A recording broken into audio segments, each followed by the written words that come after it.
और यूं तो देखिए स्कूल वगैरह तो नहीं हम खोल सकते थे, मगर फिर इजाजत लेके बोर्ड से हमने मकानात भी बनवाए, जमीनें खरीदी लखनऊ में। और तो हमारे सबॉर्डिनेट को वो गलत हरकतें भी कर सकता है, मगर उसको जरूरतें भी होती हैं, तो हमको उनकी जरूरतों का ख्याल रखना चाहिए। और जो गलत हरकतें हैं उससे जितने देखिए एसएससीज होते हैं वो सब ड्यूटी के चुराते नहीं है। बहुत से एसएससीज ऐसे होते हैं जो ड्यूटी पे करना चाहते हैं, मगर सेंट्रल एक्साइज और कस्टम्स के अफसर उन्हें हैरेस करते हैं। तो हमें ये भी देखना चाहिए कि एसएससी जो अच्छा कोई बेचारा एसएससी गलत ना हैरेस किया जाए, 1। और 2, हम लोगों को पर तरह तरह के केसेस चल जाते हैं, तो इसलिए क्या आदत होती है सीनियर अफसरों की कि जब वो केसेस डिसाइड करते हैं तो वो मतलब एसएससी के खिलाफ कर देते हैं। सरकार के खिलाफ करना मुश्किल है, उसमें बहुत पढ़ना पड़ता है, फाइलों को बहुत समझना पड़ता है, बहुत रीजंस देना पड़ते हैं उसके। तो ड्रॉप करने के मतलब है ड्रॉप कर दो, खत्म। तो ये बड़ी गलत बात है।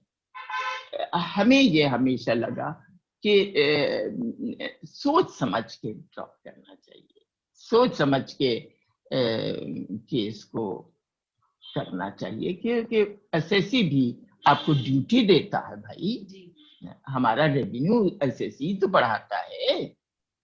हाँ, तो एक बहुत बैलेंस्ड और बहुत सही बहुत जरूरी है, हर तरफ आपकी नजर होना चाहिए as an officer, that's your. हाँ, हर तरफ।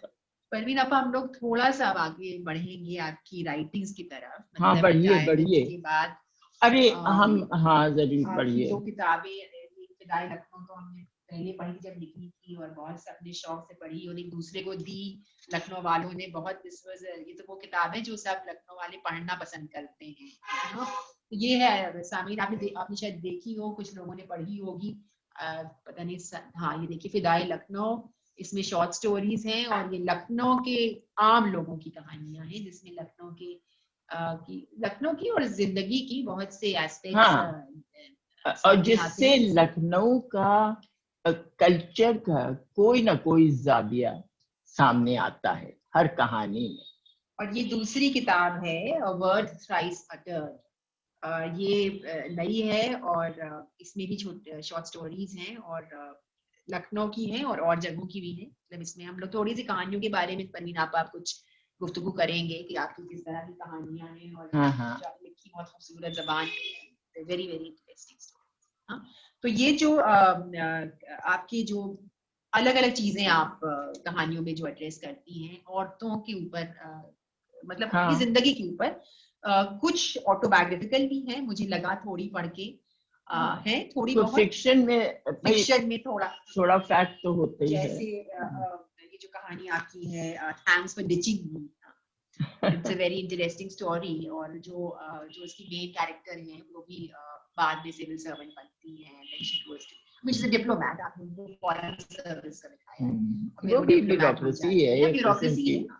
तो और अर्ली पीरियड लखनऊ में। और दूसरी एक और किताब है, एक और कहानी है, मैजिक वॉन्ड, जो कि आई थिंक बहुत चर्चित भी हुई एक तरह से। बहुत ही अच्छी कहानी लगी। आप बताइए इनके बारे में थोड़ा, what were you thinking when you were writing these and what actually देखिए, पहली वाली थैंक यू फॉर डिचिंग मी, उसमें एक लड़की और लड़के की कहानी है। वो लड़के साहब ने आमतौर से लड़कियों को वो करने के लिए उनकी तारीफें की जाती हैं और लड़कियां खुश हो जाती, समझती हैं सब सही है, मगर बीच में जरा से भी अड़ंगा अगर आया तो उनको कोई ना कोई बहाना मिलता है छोड़ देते। हाँ किनारा कशी कर लें। तो उस वक्त लड़की बहुत परेशान हो जाती है। आमतौर से लड़की के साथ ये होता है, बात तो फिर लड़कों के साथ भी हो सकता है ऐसी बात, क्योंकि लड़की भी अपने पॉइंट ऑफ व्यू से अपने अपने साथी को चाहती कि ऐसा साथी मिले जो हमें सब कुछ दे सके। अब वो बहुत यंग एज का जमाना भी होता है, तो ख्वाब भी बहुत रंगीन रंगीन होते हैं। ये नहीं पता, अंदाजा होता है कि आगे चल के क्या होने वाला है। तो इस लड़की तो पहले तो तकलीफ हुई जब इसके जो आशिक थे उन्होंने मतलब छोड़ दिया और ध्यान नहीं दिया, तो जाहिर है बहुत बेचारी परेशान हुई। हालांकि शुरू दिन से वो बहुत पढ़ाई लिखाई में तेज थी, उसके वालिद चाहते थे कि वो आगे पढ़े। उसने थोड़ी दिनों के लिए वालिद की बात मानना बंद कर दी, मगर फिर रफ्ता रफ्ता उसने देखा कि कितने अफसुर्दा उसके वालिद हैं इस बात से। तो उसने कहा जब मेरे ड्रीम्स एक लड़के की जिसको मैं पहले जानती भी नहीं थी उसकी बातों से शैटर हो सकते हैं, तो मैं तो अपने फादर की इतनी अजीज बेटी हूँ, इतना उन्होंने हमारे साथ किया और मैं उनका दिल नहीं तोड़ रही हूँ क्या। तो उसको फौरन ये ख्याल आया और उसने कहा मैं इम्तिहान दूंगी और मैं आगे बढ़ूंगी अपने वालिद से, और उसने दिल लगा के हासिल किया और आगे भी वो उसको अच्छा शौहर मिला, उसको शौहर भी अच्छा मिला, काबिल मिला, स्टेटस वाला मिला। और ये जो थे इनकी तो पढ़ाई लिखाई भी उसके लेवल की नहीं थी भाई। ये सब उसको फिर ये सब बातें बाद में अंदाज लगता है। जवानी में जिस वक्त आप किसी के ऊपर आशिक हो गए उस वक्त तो वो हर चीज बड़ी गुलाबी गुलाबी लगती है, बहुत वो लगता है उस लड़के के बराबर कोई नहीं है, उनको लगता है उस लड़की के बराबर कोई नहीं है। नहीं एक और कहानी आपकी है स्टॉप इट। हाँ स्टॉप इट वो भी बहुत मजेदार है। लखनऊ में स्कूल में आने जाने वो बताइए कुछ। अच्छा स्टॉप इट जो है वो ये बताती है कहानी कि आजकल की जो हो रही हैं लड़कियों के पीछे लगते, स्टॉकिंग जिसे कहने लगे हैं। स्टॉकिंग अगर लड़की ने गिफ्ट नहीं दी तो लड़की के ऊपर वो फेंक दिया, उसका मुंह बर्बाद कर दिया, और या लड़की को मार ही डाला, इस तरह की बातें।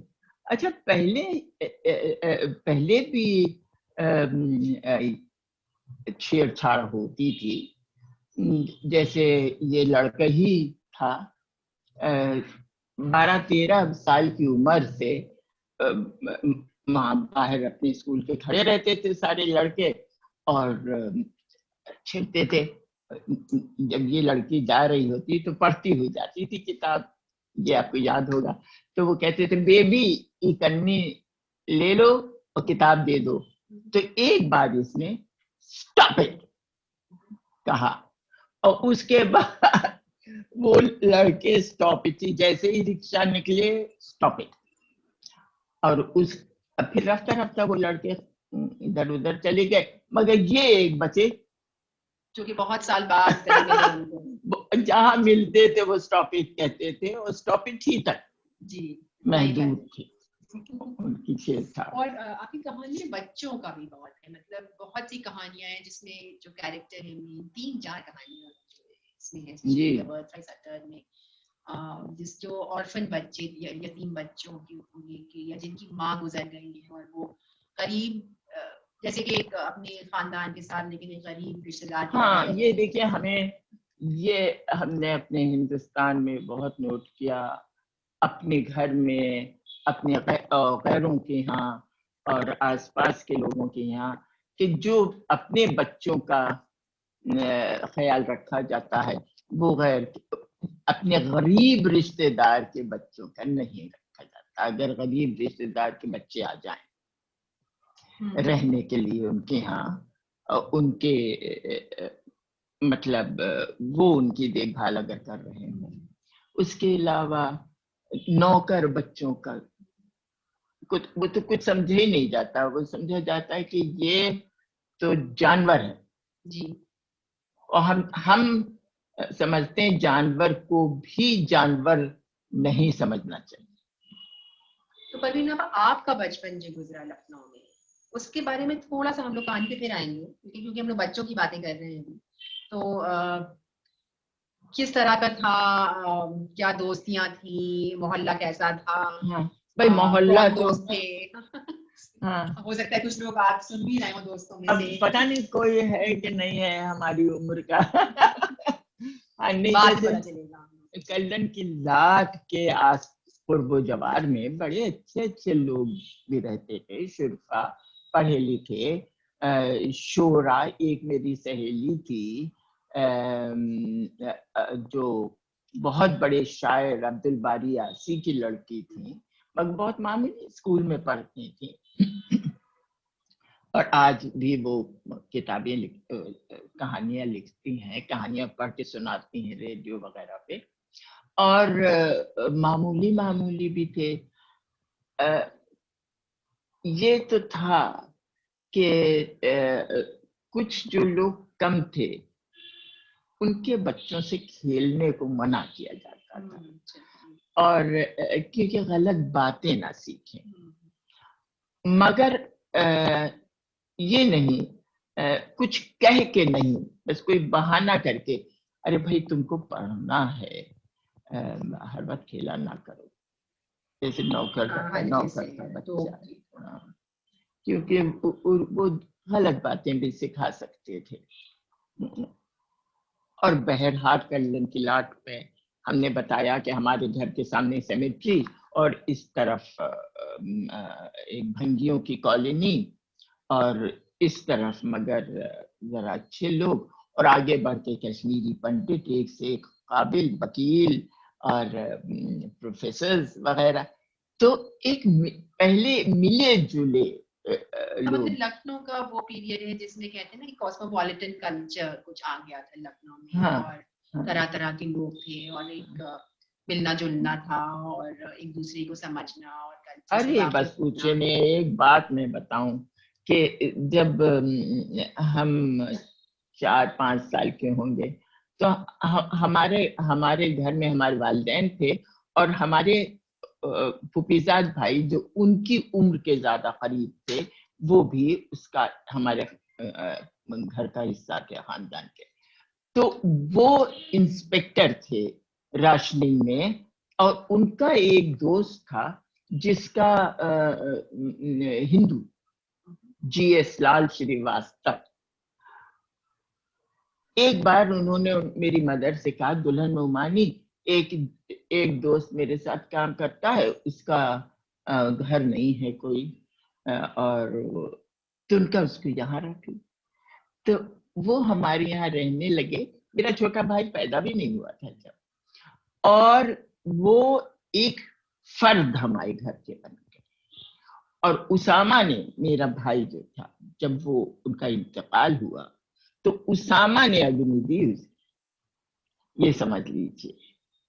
और भक्तिन जो हमारे यहाँ काम करती थी और वो जो वकील साहब थे वो मेरे ही, हाँ, तो भक्तिन को अपने लड़के पे इतना एतबार नहीं था जितने हमारे भाई। हालांकि हमारे घर के खाना नहीं खा सकती, पानी तो भरने आती थी हमारे घर से, मगर काम करते में अगर प्यास लगी तो अपने घर जाके पानी पीती थी।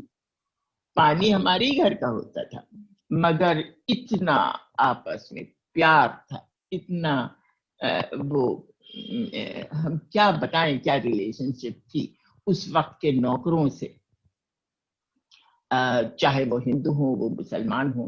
तो हमने ये एक बताया कि इतनी आपस में मेल था।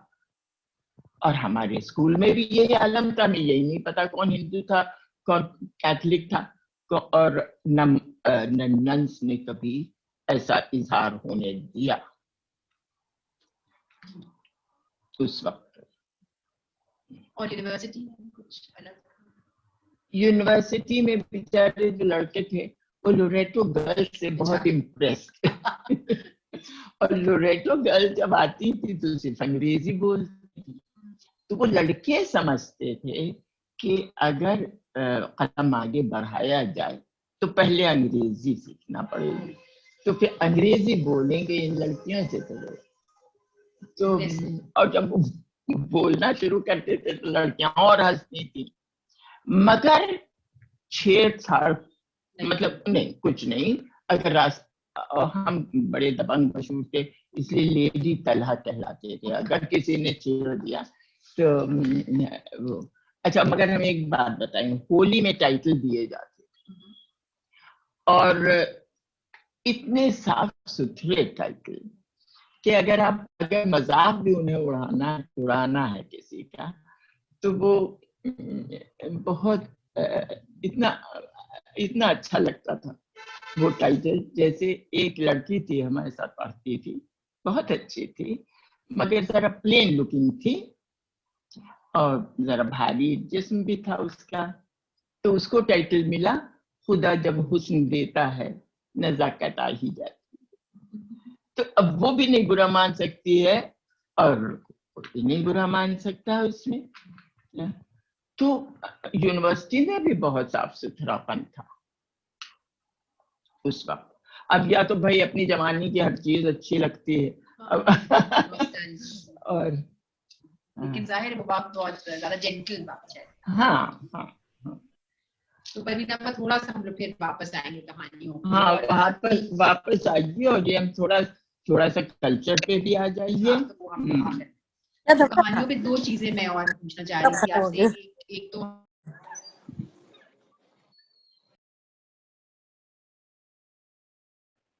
समन जी माफ कीजिएगा, आपका वो फिर से म्यूट हो गया है, क्या आप प्लीज अनम्यूट कर सकती हैं उसे?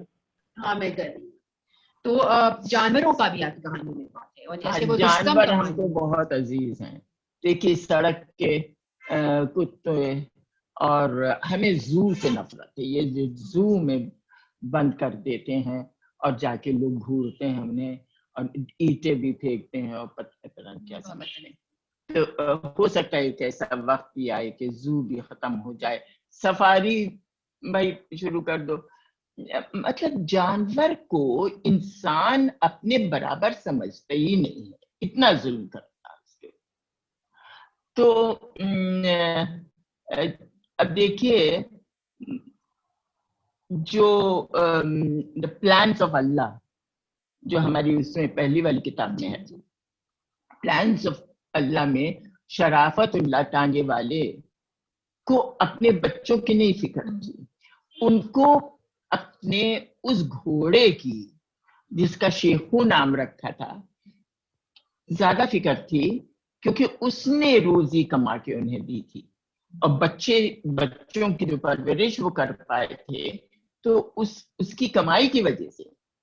तो वो ये चाहते थे कि उनको ये डर था कि अगर मैं मर गया तो कहीं मेरे बच्चे या कोई इसको बेच ना डालें।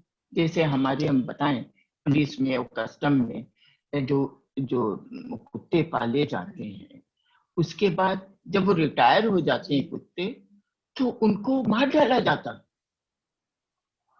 और ये निहायत तकलीफ दे बात हमें लगती।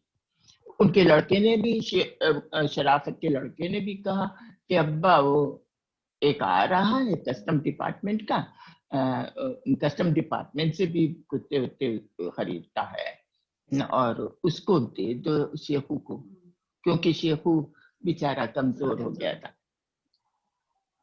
तो वो उसी वक्त खुश हुए जब उनको कोई मिला, जैसे अपने बच्चे के लिए, अपने बच्चे के फ्यूचर के लिए। एक और कहानी में रुस्तम का जिक्र है, जो घोड़ा है। रुस्तम, हाँ, तो वो क्या? देखिए वो एक कहानी है जिसमें पार्टीशन का पार्टीशन के बारे में भी कुछ बातें करना है। जी जी बिल्कुल। हाँ, उस जानवर पर भी पार्टीशन का असर पड़ा।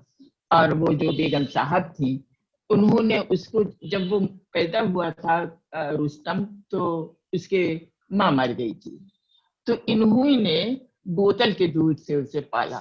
अब वो इस तरह से रहता था उस बरामदे की खिड़की, अपने बेडरूम के बरामदे में। जब जरा सा बड़ा हो गया, रखा, पहले अपने पलंग पे रखी थी। तो परवीन आपा, इसमें मतलब आपने उस दिन कहा कि शायद कोई घोड़ा आप लोगों का था जो आप लोग के पास था। हाँ, तो वो घोड़ा जब वो पाकिस्तान जा रही थी, बेचारी अपने साथ नहीं ले जा पाई। ये कैटल और जानवर नहीं ले जा सकता था इंसान, बहुत उन्होंने कोशिश की। तो जब वो जाने लगी तो उन्होंने मेरे डैडी से कहा कि लड़कियां तो हम लिए जा रहे हैं साथ, मगर बेटा आपके पास छोड़। तो अब ये समझिए कि वो तो बोल नहीं पा रहा, घोड़ा तो बोल नहीं, रुस्तम तो बोल नहीं पाता था, मगर क्या गुजरी होगी जब उसने शुरू किया। लोरेटो एक बग्घी बनवाई थी, ये मैं बग्घी के डैडी ने खरीदा था। बग्घी, वो जैसे ही कोई बैठता था, वो यूं खड़ा हो जाता था, वर्टिकल खड़ा, और कोई ना बैठे सिवाय उसके, वर्टिकल खड़ा हो जाता था। अब लोग डरते थे, तो मेरे वालिद ने कहा कि नहीं भाई, लड़की को नहीं उसमें बिठा के भेजेंगे। और अच्छा, अब वो सीधा बजाय लोरेटो पे सीधा दिलकुशा, और उस घर के अंदर, उस घर के गेट को यूं खड़खड़ाता था। तो मगर फिर रफ्ता रफ्ता वो भी आदि हो गया। एक कहानी और है कहानी क्या है, मतलब वो आपकी जो है रियल सैक्रिफाइस, जिसमें थोड़ा एक सेंसिटिव चीज को आपने डील किया है, रियल सैक्रिफाइस। नहीं, वो इंडिया पाकिस्तान की नहीं, मैं जानवरों के कॉन्टेक्स्ट में, जानवरों की, हाँ, कि वो रियल सैक्रिफाइस जो ये कहानी आती हाँ है, ये कुर्बानी है। कुर्बानी की। भाई बकरीद में हम लोग कुर्बानी करते हैं। मेरा ख्याल है, ये सिर्फ मेरा पर्सनल ख्याल है, और मैं माफी चाहती हूँ इस ख्याल की वजह से, कि कुर्बानी तो अपनी होना चाहिए, अपने किसी बेमुंह के जानवर का गला काट के कुर्बानी नहीं। तो वो कहानी बहुत ही आपने खूबसूरती से लिखी है। हाँ, वो लड़का बच्चे की तरफ से, वो बच्चा उस बकरी को बहुत चाहने लगा था, और फिर माँ बाप मान गए। जी, माँ बाप मान गए, दादी मान गई, और फिर बाप के मुंह से निकला कि नहीं, हम कुर्बानी करेंगे, हम पान मसाला इतना खाते हैं, हम पान मसाला नहीं खाएंगे, हैं? और अम्मी ने कहा उस बेटे की कि हाँ, बस हमें ये बुरा लगता था कि सबके घर से गोश्त आता था बकरीद में, मगर हमारे घर से नहीं जा पाता था, हमारे मियाँ महंगा बकरा नहीं ले पाते थे। अब की बकरा हमारी नन ने बच्चा भिजवा दिया था, वो पल गया था, तो हम सोचते थे अब की, यानी एक ईगो प्रॉब्लम था वहां पर, वहां कुर्बानी नहीं थी। ये सब चीजें थी, हाँ, कि लोग जरा शर्म महसूस करने लगते हैं जब उनके घर से नहीं हिस्सा जाता है। और एक 2-3 कहानियों में एक सुपर नेचुरल का भी बहुत है जिक्र, जो हाँ, बहुत मजेदार है। और आप स्ट्रिंग ऑफ बेला फ्लावर्स में जैसे, हाँ, जो मंगेतर है वो, हाँ, वो लड़की और लड़का एक दूसरे को इस कदर एक दूसरे से इन्वॉल्व थे, मगर उनकी माँ लंदन में जाके सेटल होना चाहती थी, और उनकी माँ पूरी अंग्रेज भी थी लड़के की, तो वो राजी नहीं हुई। मगर लड़की ने खुदकुशी नहीं की थी, इत्तेफाक से वो उसी दिन कुचल गई थी गाड़ी से। तो ये लड़का उसे बेले का एक हार उसके बालों में लगा देता था। तो अक्सर बेले की फूल की खुशबू आती आती थी कहीं से, और वो लड़का फिर लड़के ने शादी नहीं की, इंडिया में रहा और गरीबों की डॉक्टर बन गया था, गरीबों की उसने इलाज करता रहा और कितने सालों के बाद वो मरा, काफी बुढ़ा होके, और दिसंबर के महीने में मरा था। सर्दी में। मगर जिस वक्त मट्टी डाल रहे थे उसके ऊपर कब्र में, तो किसी ने देखा, तो लोगों ने देखा तो कि कोई हाथ आया और बेले का मतलब फूल उसमें डाले गए, और उस वक्त दिसंबर के महीने में बेले की खुशबू चारों तरफ फैली। और एक और कहानी है वो जो है where did the delicacies come from, वो भी तो यही है ना कि वो बच्चे भूखे हैं, और बच्चे भूखे थे और कहीं से ट्रे में पुलाव जरदार, वो भी यही है। तो आपने जो अब नई कहानियां लिखी, अब जो नई कहानियां लिखी हैं, अब अल्लाह मियां उन्हें छपवा दे, वो उसमें जिन भी हैं, भूत भी हैं, भूत कम हमारी में होते हैं, जैसे हॉरर कहानियां टीवी वगैरह में आती हैं, उसमें कोई दम नहीं होता, मगर हाँ ये तो लगता है कि कहीं ना कहीं कुछ न कुछ तो होता है, सुपरनैचुरल कुछ इत्तेफाकात। हाँ मतलब पता नहीं, अब तो हम लोग नहीं सुनते, लेकिन बचपन में बहुत ये कहानियां सुनाई, और बड़ा मजा आता है। No people are not interested in jinns and ghost, but हम लोग जब छोटे थे तो बहुत कहानियां सुनते थे। और अभी पिछले साल जब हम लोग सनतगढ़ के काम से कुछ कस्बों में गए, तो जो पुराने घर हैं उनमें एक तरफ कहते थे कि ये जिन्नात का कमरा है। हाँ, बिल्कुल अलग कमरा, हाँ, उसको डिस्टर्ब नहीं करते हैं, उसको गंदा नहीं करते हैं। मजेदार। हाँ, और मगर लंदन में, पूरे इंग्लैंड में इतना गोस्ट स्टोरीज का शौक है लोगों को कि वो एक काली काली बस पे टूरिस्ट जा रहे हैं। अब वो हमारा टैक्सी वाला कह रहा है दैट्स अ गोस्ट बस, दैट्स अ गोस्ट बस। हमने कहा गोस्ट बस से क्या मतलब? फिर मालूम हुआ वो जितने टूरिस्ट हैं उनको वो मैनर हाउसेस दिखाने लिए जा रहे हैं जिसमें गोस्ट। फिर हम लोग के पास थोड़ा वक्त है अभी 5-10 मिनट का। हाँ, तो कुछ आप बताना चाहेंगी और अपनी लखनऊ के कल्चर के बारे में? हाँ, लखनऊ के कल्चर के बारे में हम ये बताना चाहते हैं कि देखिए लखनऊ में हमने ये कहा था कि लखनऊ का कल्चर सबने मिलके बनाया। उसमें यूरोपियंस भी शामिल हैं, उसमें कश्मीरी पंडित हैं, उसमें खत्री हैं, उसमें कायस्थ हैं, और उसमें औरतें हैं, उसमें मर्द हैं, उसमें सभी लोग मौजूद हैं। और हम आपको बताएं, उर्दू को लखनऊ में, जन्म तो उसका हुआ दिल्ली में उर्दू का, मगर उसको एक अनोखी रिफाइनमेंट लखनऊ ने दी।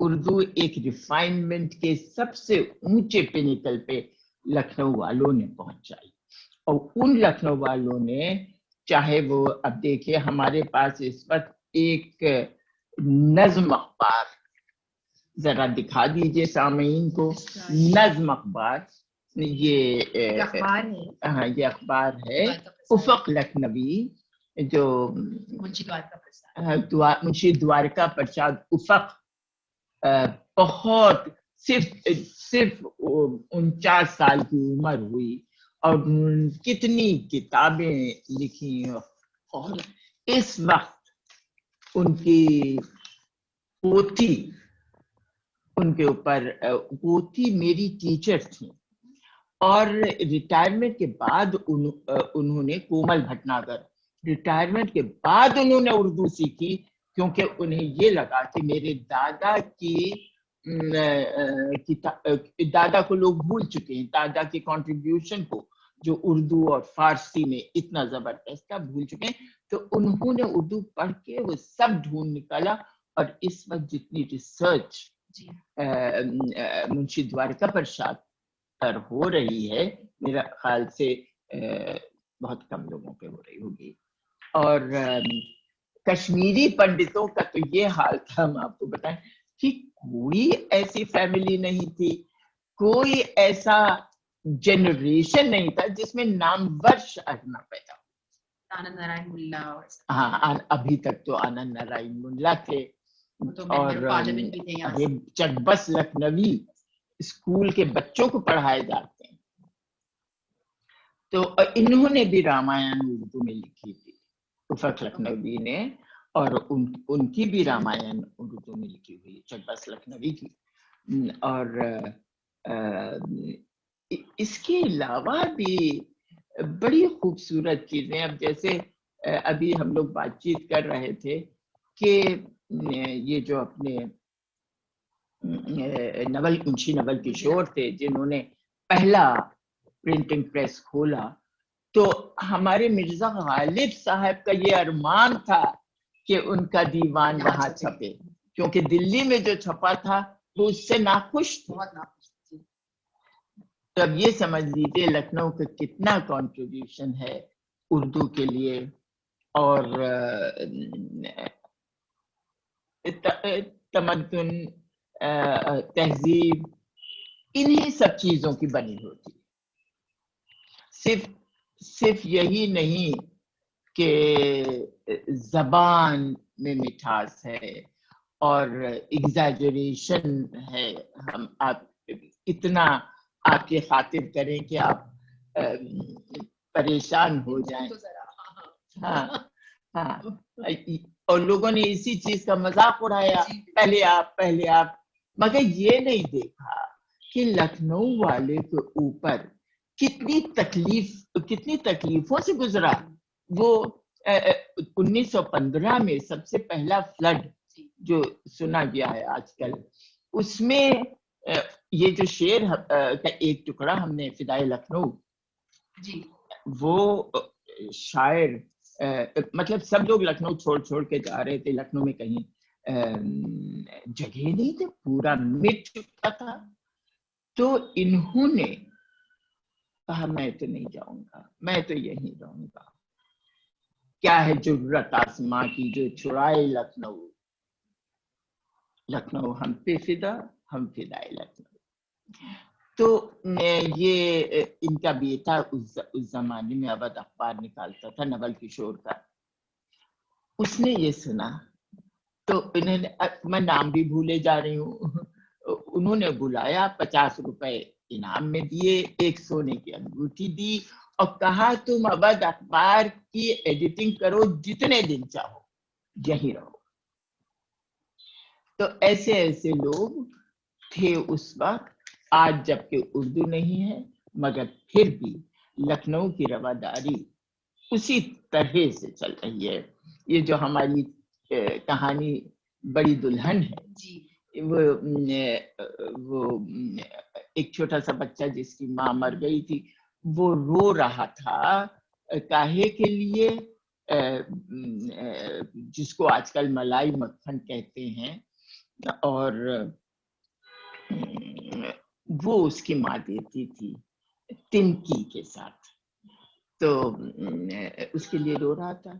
ये बड़ी भी आई अपनी बड़ी बहू को लेके, और उनको ये बहुत नागवार गुजरा। वो उसी वक्त उनकी डोली इंतजार कर रही थी, डोली पे बैठ के गई और लेके आ गई और उसे दिया।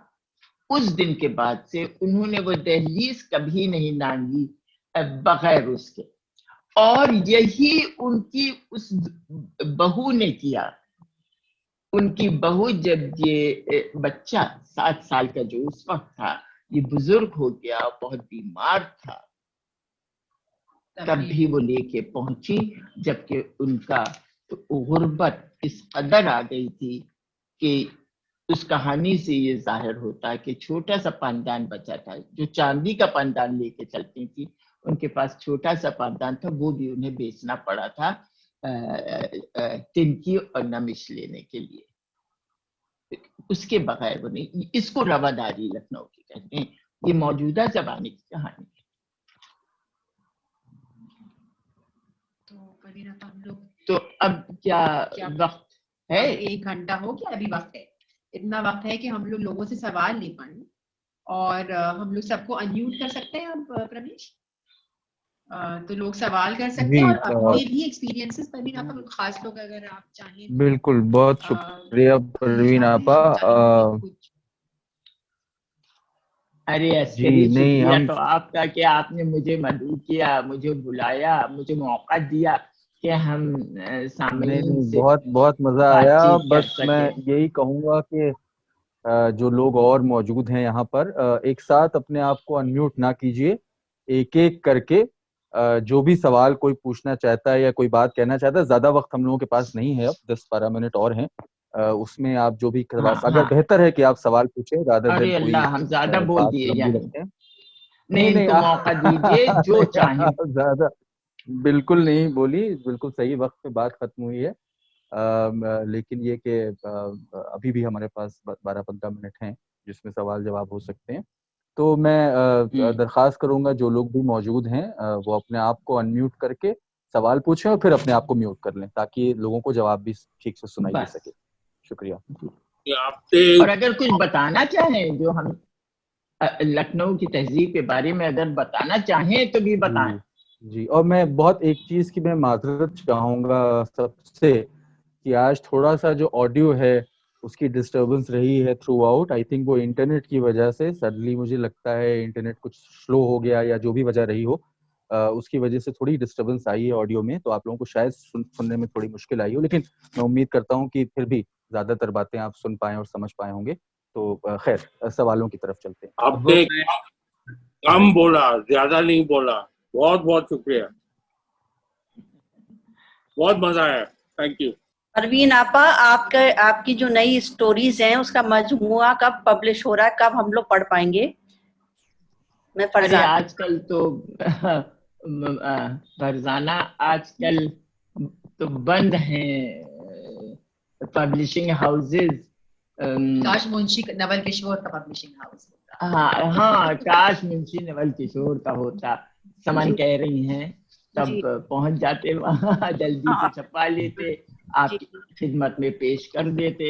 जी, तो जल्दी हम लोग पढ़ेंगे इंशाल्लाह। तब्बो, मैं अकील शिकागो से और तुम्हारी भाभी भी मेरे साथ हैं। तो मेरा एक सवाल, ये तुमने कहा, अरे अकील भाई हैं ये तो। हाँ अकील भाई, कुछ बताइए। आप उस वक्त छोटे थे जब पाकिस्तान पे बातचीत नहीं हुई। नहीं वो, हाँ बताइए अकील भाई। मैं ये कह रहा था कि यहाँ बड़ी सड़ी गर्मी पड़ रही है शिकागो में भी, और बड़ी हाई ह्यूमिडिटी है। लेकिन खैर मेरा सवाल जो वो ये तुमने जिक्र किया कि मिर्जा हादी रिसवा जो थे, वो भी रिसवा उस मकान में जिसमें हमारे चाचा और तुम लोग रहते थे, तो हाँ, आप भी रहे हैं। वो कब का जिक्र है और ये कितना पुराना मकान है? मेरा नहीं ख्याल है कि इतना पुराना मकान है, लेकिन नहीं, ये मकान, वो मकान तो कोई 100 साल 150 साल से पुराना। आपको याद होगा नीचे के हिस्से में वो लखौरी ईंटें थी नहीं, नीचे का हिस्सा लखौरी ईंटों का बना हुआ था, तो वो काफी पुराना था। और ऊपर का हिस्सा वो सरदार हुसैन जो आखिरी उसके मालिक थे, उन्होंने बनवाया था। जिस बैल्कनी पे खड़े होके ये तस्वीर खींची मेरी किताब की, कल्लन साहब की लाट है उसमें। और भाई मिर्जा रुस्वा, अब हम आपको बताएंगे, आयशा सिद्दीकी जिनको हम फूल पत्ती कहते हैं, वो कहीं किताबों में सुन के आई हैं कि तलहा साहब वाले मकान में मिर्जा रुस्वा रहते थे। वाह, एक सवाल मैं और करना चाहता हूँ इसका कोई हाँ सॉरी, एक सवाल ये था कि तुमने जब कस्टम्स और एक्साइज में जब तुम थी, तो जाहिर है काफी मुश्किल था उस जमाने में औरतों के लिए ये काम करना, और तुमको ऐसी जगहों पे भी जाना पड़ता था जहाँ रेस्ट हाउस भी नहीं होते थे वगैरह वगैरह। तो उसमें हम ये सवाल करना चाहते हैं कि कभी कोई तुमको थ्रेट्स उसमें मिली, कोई धमकियां मिली कि भाई तुम्हें सजा देंगे, मारेंगे, कुछ करेंगे? क्योंकि जाहिर है बड़े बड़े लोगों से। अरे बहुत धमकियां, हम बता तो रहे हैं आपको, बहुत धमकियां मिलती थी। और मगर जैसे हमने बताया कि हमारी सर्विस भी तो यूनिफॉर्म थी और बंदूक लेके साथ में लोग चलते थे। तो मगर एक बात देखिए बहुत जरूरी है समन, याद रखना कि आप अगर समझ लें कि ये लोग टैक्स इवेडर्स हैं और ये लोग स्मगलर्स और ड्रग माफिया है, उनसे आप ताल्लुक ना रखिए, उनको कोई वादे न करिए उनसे। जो लोग वादे करते हैं और कुछ ले लेते हैं और फिर मुकर जाते हैं, हेल्प करना नहीं करते, तो वो मारे जाते हैं। हमने तो अपना दामन बचा के रखा हुआ था, हम तो सामने आते ही नहीं थे। इंटेलिजेंस वगैरह कलेक्ट की जाती थी, सब कुछ होता था, धमकियां भी मिलती थी। अरे धमकियां तो जो सबऑर्डिनेट्स पसंद नहीं करते थे वो देते थे।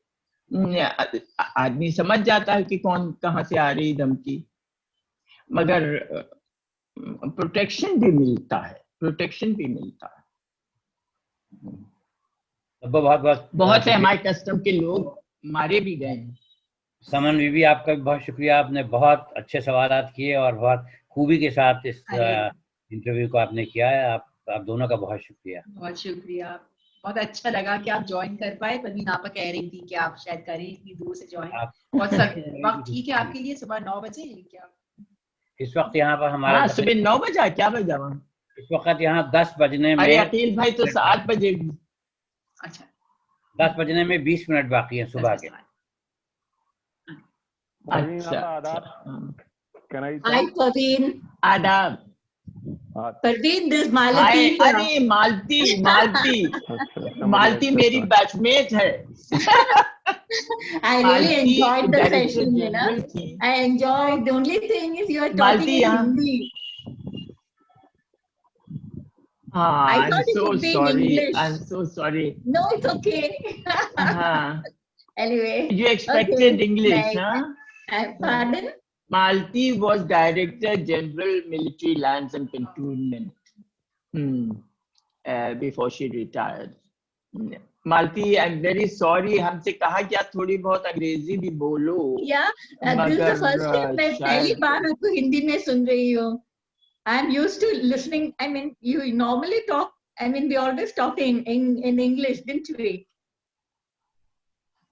Yes, I otherwise talk English. Yeah. Okay. I think I'll get off the screen so that others have a chance. Okay. Malti, I'm so happy that you are there.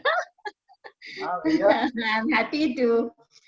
And so I was so thrilled when you said that you're going to have a session here, you know. I thought it would be fun. Now you can tell our batchmates what they're missing. Yeah. Okay. Bye. I'll give others a chance, I think.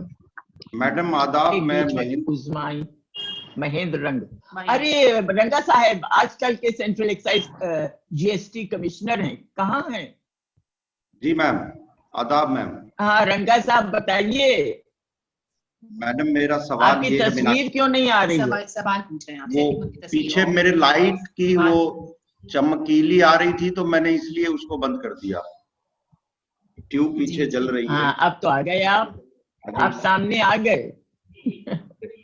Meenakshi भी मेरे साथ बैठी है। हाँ सवाल बताइए। हाँ तो हमारा सवाल ये है मीनाक्षी का और मेरा कि जो आज का लखनऊ है उसमें आप क्या बदलाव देखना चाहेंगे? जी अब क्या बदलाव देखेंगे? लखनऊ में आप क्या देखना चाहते हैं?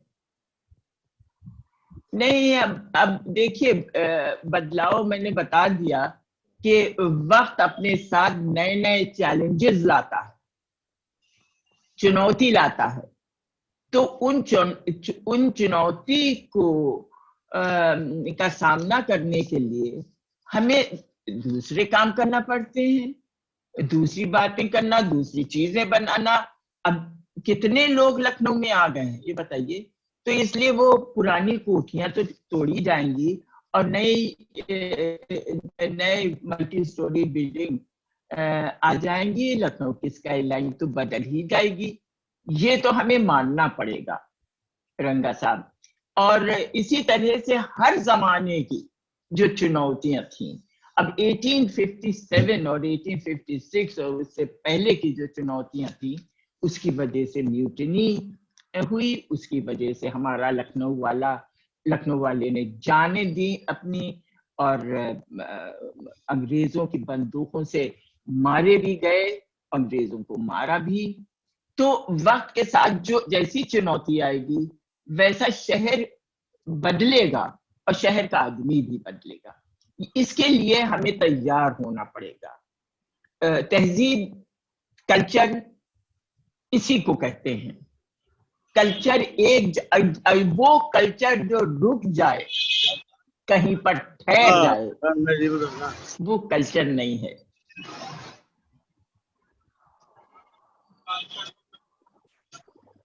साथ से देखते आ रहे हैं। पूछेंगे सवाल। दीपा, परवीन हाँ आपका दीपा, आदाब। जी हम आदाब आदाब। कैसी हैं आप? बहुत ही मजा आया सुन के भाई, लखनऊ की इतनी याद आ रही है अब। क्या 2-3 लोग एक साथ बोल रहे हैं? हेलो दीपा, आप अपना पूरा नाम बताइए ना। हमारा नाम है तो आई नहीं रही है। Deepa Singh Bagai. Osama was my friend. अच्छा, दीपा बगई। अरे जी, अरे जी, जी। दीपा बगई तो बहुत बड़ी 83 IAS अफसर बैच। थी। जी यूपी हम कार्डर। जानते हैं भाई, आपको कौन नहीं जानता है। अरे भाई आप और कैसी आपके बात कर रही हैं? हस्बैंड को भी बहुत अच्छी तरह से जानते हैं। जी अतुल उसामा भी भी आदाब जानता कह रहे था हैं आपको। आपके हस्बैंड को। तो बस हम लोग तो आपका शुक्रिया करना चाहते थे, और सनत कदा का और समन का कि उन्होंने इतना खूबसूरत प्रोग्राम मुनक्किद किया और हम लोग को बहुत हाँ, मजा आया। समन का तो हम शुक्रिया अदा करेंगे अब। अच्छा दीपा, अगर लखनऊ में हो तो जरूर मिलो। नहीं, हम लखनऊ में नहीं हैं। हम तो ये कहना चाह रहे थे कि हम लोग सब लखनऊ की इतनी पुरानी बातें याद करते हो, इतनी बार कोशिशें होती हैं कि हम लोग और कुछ करें। आई मीन सनत कदा ऑलरेडी इतना काम कर रहे हैं, लेकिन हमारा कहना ये था कि हम लोग कुछ स्पेशली जो लोग लखनऊ से बाहर हैं उनको भी इकट्ठा करने के लिए कोई तरीका निकाला जाए, जिससे कि यही कहना कि इतना अच्छा था लखनऊ, तो आज की तारीख में भी लखनऊ को फिर हम लोग कुछ दोबारा से खूबसूरत और साफ सुथरा। हाँ, बिल्कुल दीपा, तुम भी शामिल हो। जी, अब हम वापस इंडिया आ गए हैं और इंडिया में ही काम कर रहे हैं। लेकिन कहाँ रहती हैं दीपा? जी, हम लोग आ गए दिल्ली में। Atul is head of UN environment. Atul कहाँ है? अतुल UN एनवायरनमेंट के अतुल अभी भी है। UN में है। जी और हम एडवाइजर हैं। अच्छा, अतुल ने तो हमारी बैंकॉक में बहुत खातिर की थी भाई। तो आप हैं ही खातिर लायक, क्या याद है? हैं? और उसामा जब बीमार थे तब भी बड़ी देखभाल की थी। नहीं, बहुत ही अच्छा लगा कि हम लोग साथ बैठ के एक ही कमरे में बात कर रहे हैं। All thanks to someone. अरे नहीं, हाँ, हम लोग को भी बहुत मजा आया। हम लोग 2-3 दिन से बातें कर रहे हैं। आपने तो एक छोटी चीज सुनी, हमने तो और भी चीजें सुनी है। आई होप कि आपने वो सब रिकॉर्ड कर लिया होगा और उसको डॉक्यूमेंट करने के हम लोग तरीके निकालेंगे, क्योंकि ये इतना अच्छा इनका इनिशिएटिव है। हाँ, असगरी ये जो नगीने आप ढूंढ के ला रहे हैं, इनको डॉक्यूमेंट करने का भी इंतजाम करिएगा। जी, ये रिकॉर्ड हो रहे हैं, हम लोग आर्काइव करेंगे इन सबको। Okay, thank you so much. बहुत शुक्रिया। बोरो को मौका दीजिए भाई। ये बहुत ही नॉलेजेबल सेशन था, बहुत ही प्रोडक्टिव रहा, और लखनऊ के बारे में तो बहुत कुछ जानने को मिला आपकी जुबानी। साद, हाँ जी भाई, तो तुम इतना सब कुछ तो हम भी नहीं जानते के बारे में जान सकते। जी इतना सब कुछ तो हम भी नहीं जानते थे। सामने। हाँ, तो तुमको पसंद आया प्रोग्राम, इसका बहुत बहुत शुक्रिया। हाँ बहुत अच्छा, बहुत अच्छा। और पूरा तुम प्रोग्राम आए, देखा मैंने। तुम देख रहे हो, इसका हमें बहुत हम बहुत इस बात से खुश हैं। परवीन आपा आदाब। तुम्हारे वालिद भी हैं? हाँ अम्मी है, अम्मी है, अम्मी आई है। हाँ, तारिक जी आदाब। ये वालिद नहीं है। जी आदाब, कैसी हैं परवीन आपा? तारिक है, तारिक। मुझे आपसे एक सवाल ये पूछना था। हाँ तारिक। आपने मतलब पहले तो आप लोगों को मुबारकबाद देते हैं अस्करी को और आप सब लोगों को कि आपने इतना अच्छा सेशन रखा। इनफैक्ट आजकल लॉकडाउन में ये सेशन इतना अपील कर रहा है हम लोगों को। मैं पिछले करीब 1.25 घंटे से आपके साथ जुड़ा हुआ हूँ। तो I just wanted to know one thing. आपने मुजफ्फर साहब के साथ तमाम फिल्मों में, उनकी स्क्रिप्ट में आप शामिल रही हैं। तो आपकी जो दोनों किताबें आई हैं अब तक, उन किताबों में से किन कहानी को आप समझती हैं कि लखनऊ के ताल्लुक से, लखनऊ के अदब और लखनऊ के कल्चर के ताल्लुक से किसको हम लोग डॉक्यूमेंट कर सकते हैं, किसके ऊपर हम लोग फिल्म बना सकते हैं? मैंने बल्कि ये डिस्कशन आपसे एक बार हो चुका है। पूछ रहे हो तारिक, तो इसीलिए मैंने कहा और आप तुमने कहानियां भी हमारी सब पढ़ी हैं। जी जी जी, हाँ, ये इनको हमारी घोड़े वाली कहानी बहुत पसंद है। शेखू पसंद है। रुस्तम भी पढ़ो, रुस्तम। आप जी, आपकी शाल भी बहुत अच्छी कहानी थी जिसपे आप लोग कुछ काम भी आपने किया था शॉल पे। हाँ, मगर वो जो मुजफ्फर ने बनाई वो ज्यादा चल नहीं पाई। वो फर्स्ट डिजिटल मूवी बनाई थी उन्होंने द शॉल से। जी जी। तो बट अब आप सोचिए, आप बताइए आज के माहौल में कौन सी कहानी ऐसी हो सकती है जिसके ऊपर जिसको हम लोग फिल्म कर सकते हैं? Think on that. हम लोग फिर बात करेंगे। वो जो है रुखसती वाली कहानी जो पाकिस्तान पे बनाओ। पाकिस्तान जाने के टाइम पे वो जो दो, एक तो मदर डिवाइडेड को और रुखसती वाली कहानी को, दोनों को मिलाया जा सकता है और हम लोग एक फिल्म बना सकते हैं उस पे कि कितना मुश्किल था लोगों को जाना। अपनी मर्जी से कोई नहीं गया इस तरह, और ना पंजाब में, बंगाल में भी अपनी मर्जी से कोई नहीं गया। सब वहां उधर मजबूरी थी राइट्स की, और यहाँ कुछ हालात ऐसे बन गए थे कि उन्हें लगता था यहाँ भी कहीं राइट्स न होने लगे। अपनी खुशी से नहीं गए थे।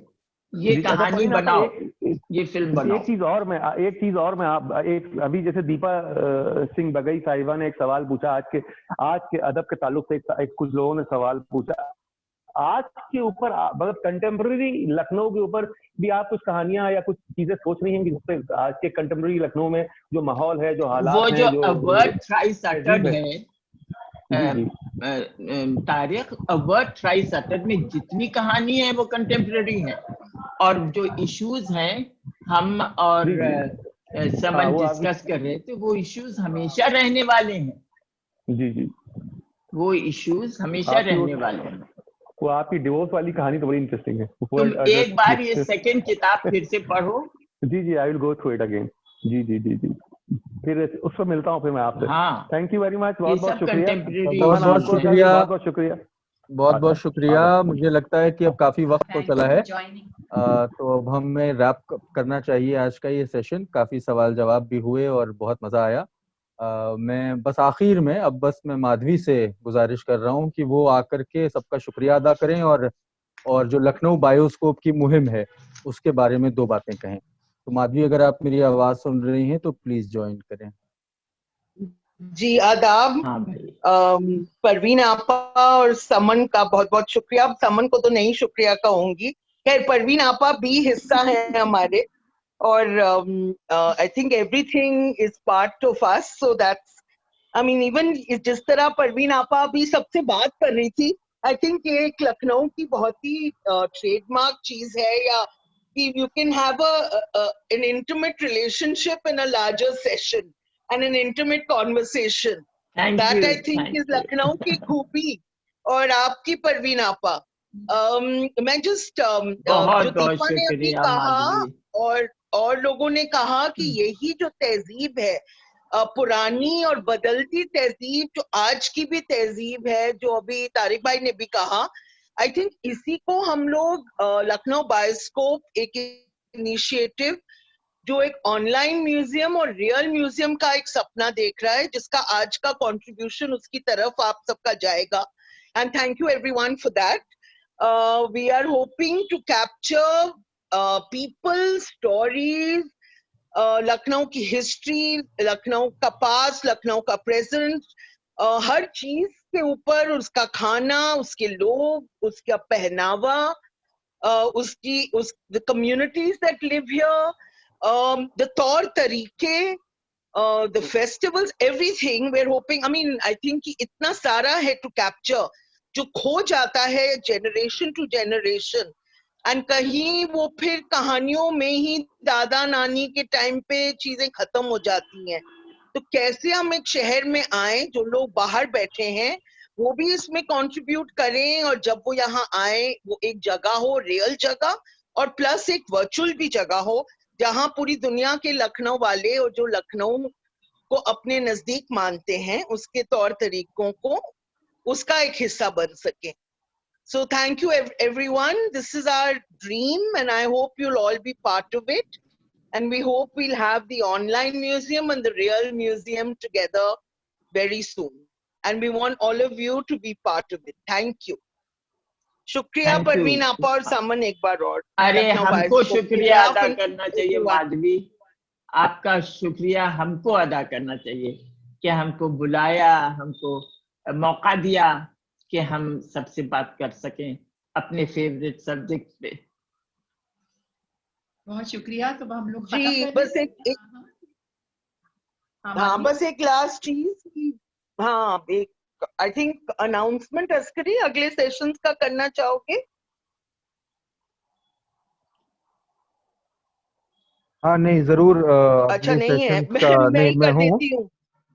अगले सेशंस के अनाउंसमेंट्स के लिए मतलब बहुत सारी चीजें लाइंड अप हैं ऑलरेडी लखनऊ बायोस्कोप के तहत, जिसमें अभी हम इसी महीने में जो है कोशिश ये करेंगे कि अभी 31 तारीख को, जो 31 तारीख है वो वर्चुअल नहीं होगा, जो कि रियल फिजिकल होगा. एक साइकिलिंग टूर हम शुरू करने की कोशिश कर रहे हैं छोटा, क्योंकि एक बहुत ही इस वक्त नजर आ रहा है जब से ये कोरोना वायरस और ये कोविड-19 जो आया है, काफी लोगों ने साइकिल करना शुरू किया, जो कि बहुत अच्छी बात है अपने आप में, चाहे वजह कोई भी हो. तो और एक मतलब हम और हमारे जो दोस्त हैं समीर, जो इस लखनऊ बायोस्कोप से भी जुड़े हुए हैं, हम लोग ये डिस्कस कर रहे थे किस तरह से साइकिलिंग जो है वो एक शहर का कैरेक्टर भी बयान करती है, उसका कैरेक्टर खूबसूरत बनाती है. तो ये इरादा है कि जो इस वक्त एक वेव है, एक साइकिलिंग वेव है चारों तरफ, उसको पकड़ के और उसको कुछ एक खूबसूरत शक्ल दी जाए, छोटे पैमाने पे ही सही, लेकिन कुछ लोग अगर हमारे साइकिलिंग इवेंट में जुड़े तो आइडिया ये है कि कुछ ऐसी लोकेशंस हैं जो हम लोगों ने मैं और समीर पिछले कुछ महीनों से एक साथ साइकिल कर रहे हैं, और हमने कुछ जगहें देखी और कुछ ऐसे स्पॉट्स ढूंढे हैं जहाँ से फोटोग्राफी की जा सकती है, हिस्ट्री के ऊपर बात की जा सकती है, लामाटनियर है, या एक बहुत सारे और अलग अलग स्पॉट्स हैं जहाँ पर हम जा रहे हैं. 1.5 घंटे का ये सफर होगा. तो वो 31 तारीख को इस महीने की हम लोगों ने इरादा किया है कि वो करेंगे, जिसके क्रिएटिव्स वगैरह और उसका अनाउंसमेंट फॉर्मली जो है वो सोशल मीडिया पे कल या परसों में आपको होगा, और आपको मैसेजेस भी जाएंगे. तो जो लोग लखनऊ वाले, जाहिर है इसमें ये वही लोग जुड़ सकते हैं जो लखनऊ में रहते हैं, लेकिन उसके बाद भी अगले महीने बहुत सारी चीजें प्लान हैं, जिसमें अभी किसी ने एक मैसेज भी डाला कि समीर खेर, अगेन समीर जो हमारे साथी हैं, उनका एक सेशन होना चाहिए. तो वो भी प्लान कर रहे हैं सितंबर के पहले हफ्ते में, जो कि एक सेशन होगा समीर के साथ, जो कि हमारा इरादा ये है कि 5 या 6 तारीख में जो वीकेंड है उस तरफ करें. और उसके बाद फिर मैं आप लोगों के सामने एक सोसखानी का भी 1 घंटे भर का एक सेशन करूंगा, जिसमें मैं सोसखानी की बहुत सारी कॉम्पोजिशंस आपको सुनाऊंगा. वो भी हम जल्दी करेंगे. और फिर उसके अलावा जो रवायती व्यंजन वाला एक एपिसोड था, तो जैसा कि मैंने पिछले उसमें जिक्र किया था जब नूर आपा का सेशन हुआ था कि शीबा इकबाल के साथ एक सेशन होगा, तो एंड ऑफ द सितंबर आखिरी उसमें जो है वो शीबा के साथ एक रवायती व्यंजन का भी सेशन. तो काफी चीजें एक साथ अभी लाइंड अप हैं आगे, तो आप लोगों से मुलाकात होती रहेगी और हम आपको इन्फॉर्म करते रहेंगे लगातार मैसेजेस के जरिए से, सोशल मीडिया के जरिए से. तो खैर ये है। तो बहुत बहुत शुक्रिया सबका ज्वाइन करने के लिए, और उम्मीद है कि आप लोग इसी तरह से आगे ज्वाइन करते रहे। शुक्रिया। वन रिक्वेस्ट, क्योंकि हम जी लखनऊ तो नहीं आ सकते, आप अपने हेलमेट पे गोप्रो लगा सकते हैं on that cycling tour and make it virtual, look into that. Naveen भाई बिल्कुल नहीं, नवीन भाई वो करने का इरादा है, लेकिन ये पहली दफा हम लोग कर रहे हैं, तो कोशिश ये है कि इस बार पूरा एक करके और उसमें ये सारे एक्सपेरिमेंट करके देखें कि क्या ये पॉसिबल है वर्चुअली, क्योंकि इंटरनेट के मसले होंगे सड़क के ऊपर, लेकिन फिर भी हम ये कोशिश करेंगे कि अगर हम ये कर सकें, तो बात इस पे चल रही है। तो कुछ चीजें ऐसी जो आप देख रहे हैं और कुछ चीजें जो आप अलग से कहानी में भी सुनेंगे, तो एक वर्चुअल हम इसको ले आएंगे अल्टीमेटली साइकिलिंग वाले इवेंट को भी, लेकिन अभी शुरुआत के लिए मेरे ख्याल में हम लोग उन्हीं लोगों के साथ कर रहे हैं जो लखनऊ से हैं। तो that too we'll definitely be doing, that we'll record that for sure, वो रिकॉर्ड तो हम लोग करेंगे जी। ऑल राइट हरी साहब, आपका बहुत शुक्रिया, आप सबसे मिलके बहुत खुशी हुई। हम तो बहुत दूर यहाँ शिकागो में बैठे हुए हैं। परवीन जो हैं, जिन्हें हम तब्बो के नाम से याद करते हैं, खानदान वाले, वो मेरी की बेटी हैं, बहुत प्यारी, बहुत अजीज हैं हमको, और उनको देख के और उनका प्रेजेंटेशन, उनकी किताबें मैंने पढ़ी हुई हैं, वो माशाल्लाह इस कदर अच्छा लिखती हैं, इस कदर अच्छा बोलती हैं कि दिल खुश हो जाता है। आप सबका बहुत बहुत शुक्रिया। शुक्रिया आपका भी ज्वाइन करने के लिए बहुत शुक्रिया। मैं रमेश से दरख्वास्त कर रहा हूँ कि हैव द चश्म ज़दन सोहबत यार आखिर शुद, रूए गुलशैर ना दीदम के बहार आखिर शुद। वाह शुक्रिया, बहुत शुक्रिया, बहुत शुक्रिया रमेश। अब आप अगर मीटिंग को एंड कर दें, बहुत शुक्रिया। शुक्रिया सबका।